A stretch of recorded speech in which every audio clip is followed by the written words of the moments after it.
High বন্ধুরা, শুভ বিজয়া গেল, পুজো গেল, বলুন। যাই হোক, আমার এখন বয়স হয়ে গেছে, আমার আনন্দ বলে তো কিছু নেই। ঘরে থাকি, ঠিকই আছি। একদিন তাও একজন আমাকে নিয়ে গেল, পঞ্চমীর দিন নিয়ে গিয়ে ঠাকুর দেখালো, ভালোই দেখলাম ঠাকুর। কলকাতায় 2-4টে ঠাকুর দেখলাম, ভালোই দেখলাম, খারাপ কিছু দেখলাম না।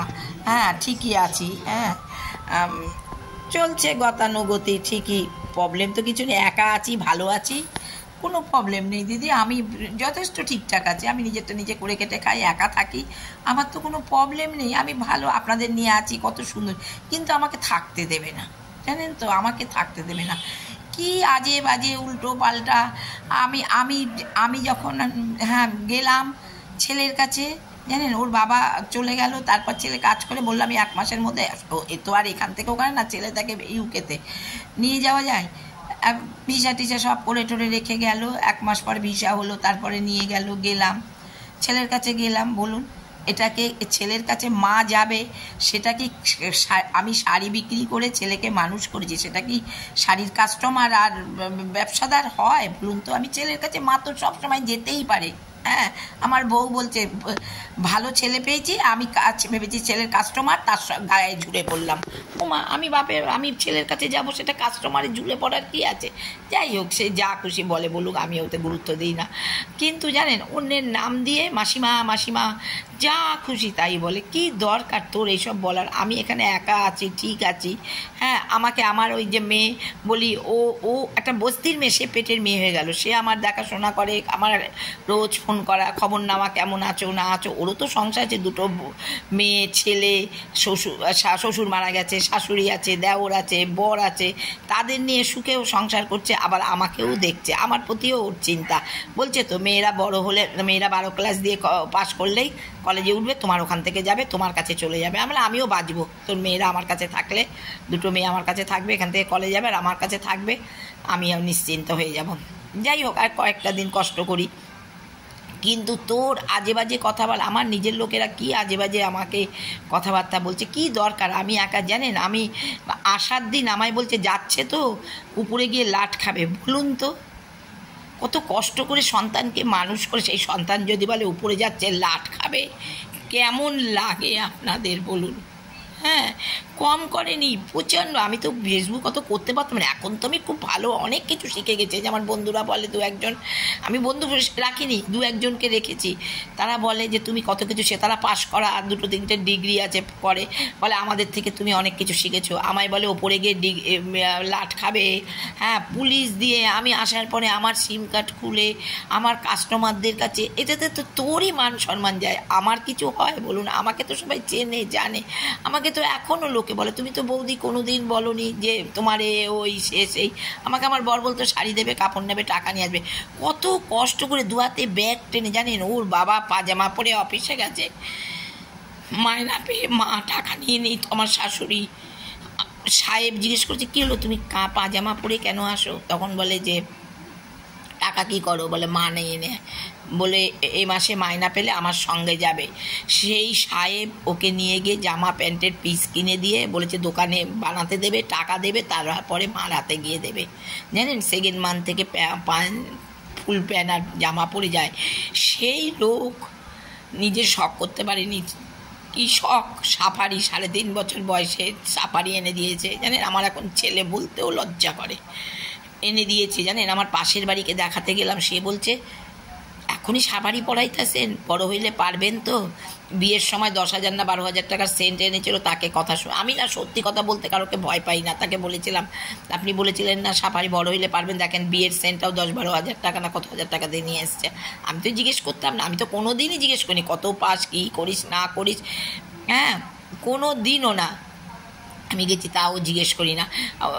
বিয়ের পুরো খরচা ওর বাবা দিয়েছে, নাতি হয়েছে পরে এখানে এসে গেট টুগেদার দিয়েছে, পুরো সব ওর বাবা। ওই জন্য বলতো তো, তারপরে যখন দেখলো যে না আমি তো সব ভুল করছি, বলতো আমি নাতির পৈতে দেবো না, আমি 1 পয়সা নাতির পৈতে খরচা করবো না, আমি 1 পয়সা, আর সে পৈতে দেবার আগেই সে চলে গেল।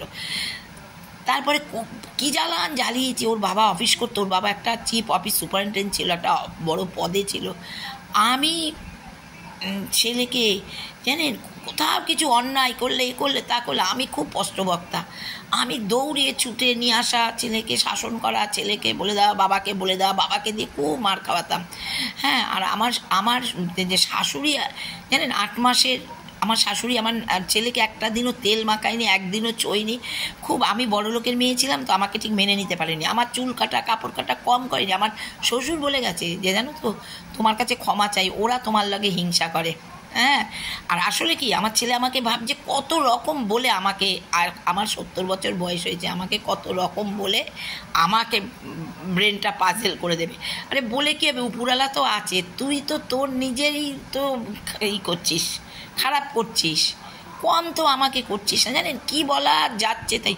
আর আমার কাজের মেয়ে ভীষণ ভীষণ ভালো, সবসময় বলে তুমি দাদাকে দেবে, আমাকে কিচ্ছু দেবে না, আমি ওই থানা পুলিশ করতে পারবো না, এই না সে না। আমি বলি দেখ আমার জিনিস আমি কাকে দেবো না তো সেটা তো আমার ব্যাপার, দাদা কিছু করবে না। হ্যাঁ, দাদার যে আছে সেই দাদাকে দিয়ে করাবে, আমি কিন্তু এসব পারবো না। আমার মেয়েটার বস্তির মেয়ের ওর মতন মেয়ে, ভদ্র বউ মেয়েরা ওর কাছে ফেল হয় না। আর ওর সংসার আছে, কেন ওকে আমি তুই এসে আমার কাছে থাক, আমাকে দেখ। কিন্তু জানেন আমার বর আকার ইঙ্গিতে বলে গিয়েছিল 4টে লোক রেখে যেও না বিদেশে যেও না, কারণ সে তো গিয়ে বুঝেছে, সে বুঝে গেছে, আমায় কিন্তু বলেনি কোনো কথা। আর আমি কি বলবো বলুন তো, আমাকে এখন বলাতে বাধ্য করছে বলে আপনাদেরকে বলছি, নাহলে এসব বলার বলুন তো, নিজের পেটের সন্তানের কথা কারোকে বলার বলুন তো। আর কত কষ্ট করে কত কিছু করে জানেন আমি কিভাবে দুয়াতে ব্যাগ টেনে মানুষ, তোর একটু মনে হয় না যে মাকে এইভাবে কাঁদাই, মাকে এইভাবে বলি। আজকে তো তুই আমার কাছ থেকে দূরে সরে গেলি, যে তুই এমন এমন কীর্তি করেছিস। এখন তো আমার বয়স হয়েছে, এখন তো আমি বুঝতে শিখেছি দিদি, ওর কাছে গিয়ে আমি চালাক হয়েছি জানেন, বুঝতে শিখেছি, যার জন্য আমি আর মাথা নত করার লোক আমি না, আমি কারোর কাছে মাথা নত করব না।